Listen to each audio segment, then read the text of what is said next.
Hey guys, welcome back. All right, so this is my first large acrylic pour. I've done large resin pieces, but this is my very first fluid art piece. And I don't know if you can see it, but it dried perfectly. Like there's no cracks, no crazing, nothing. And this is using my recipe with the liquitex and Floetrol and then water flow aid.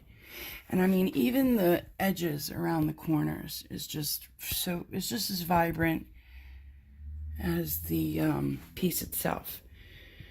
So another announcement I have, I said in a previous video that I was going to do a drawing for a digital print with all my subscribers.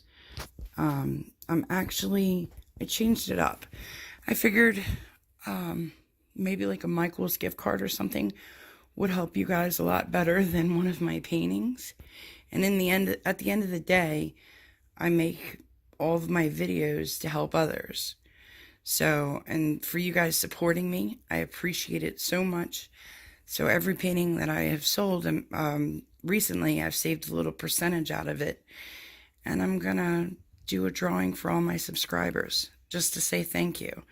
So that'll be coming up about the end of the month.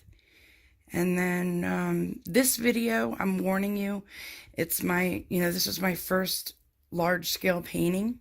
I'm hoping you can get something out of it. And I'm also going to post photos of this in a different direction. So if you don't mind, let me know in the comments what position you like the most. All right, thanks for watching. Let's get started.